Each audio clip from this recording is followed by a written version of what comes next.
سلام زخبركم تعزبتنا نقع بدحنا بأمرت شانل مسخم حدش تحقيقات بايتو جرمن نازريقوم زلو كان قربا منكم هنا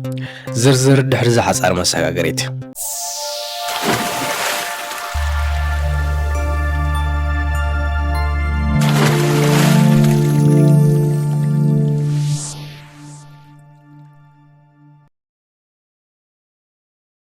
እቲ ሕጋዊ ደሞዝ ክሳብ 2027 ብክልተ ደረጃታት ናብ 14 ቅርሽን 60 ዩሮ ኣብ ሰዓት ክውስኽ ምዃኑ ተገሊጾም እዚ ድማ ኮሚሽን ናይ ደሞዝ ከም ዝፈጸም ተኣሚንሎም ብተወሳኺ ድማ ብሚኒስትሪ ጉዳያት ስራሕ ብሕጋዊ ኣገባብ ክትግበር እዩ ኣብ 2026 ናብ 13 ቅርሽን 90 ዩሮ ኣብ ሰዓት ክዓቢ ምዃኑ ኮሚሽን ደሞዝ ኣብ በርሊን ገሊጾም ካብ ሓደ ጥሪ 2027 ድማ ካልእ ናብ 14 ቅርሽን 60 ዩሮ ከም ዝውስኽ ኣፍሊጦም ኣለዉ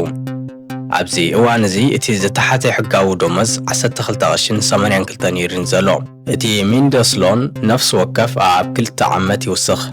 ኣብ ኮሚሽን ናይ ሰራሕተኛታት ማሕበራትን ኣስራሕትን ላዕለዎት ተወከልትን ብምዝርራብ መንግስቲ ፌደሬሽን ድማ ብትእዛዝ ይፍጽሞም እቲ ኣቦ ወንበር ኮሚሽን ዝኾነ ክርስቲያን ሾንፌልድ ብስምምዕ ከም ዝተዛዘመ እታ ጉጅሉ ገሊጻ ኩራት ተዓዘብትና ናብ ካልእ መደብ ምስ ንሰግር ባይቶ ጀርመን ሎማ ዓርቢ 27 ሰነ ኣብ ዝተጋባሉ ምጥርናፍ ናይ ስድራ ቤት ናይቶም ብመሰረት ስምምዕ ጀኔቫ 1951 ዓ.ም ከም ምሉእ ስደተኛታት ተቐባልነት ዘይረኸቡ ዜጋታት ካልኦት ሃገራት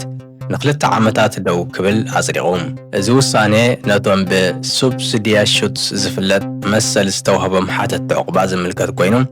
ባይቶ ጀርመን እቶም ሓተት ዕቁባ ስድራ ቤቶም ናብ ጀርመን ብጥርናፈ ከየምፁ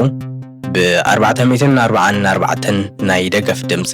ብ135 ናይ ተቃውሞ ድምፂ እዩ ነቲ ውሳኔ ኣጽዲቕዎ ዘሎ እዚ ግን ነቶም ኣዝዩ ዝተዋህቦም ኣይምልከትን እዮም ዝኸበርኩም ተዓዘብትና ናብ ኩሉ መታን ክበጽሕ ሸር ላይክ ኣይትረስዑ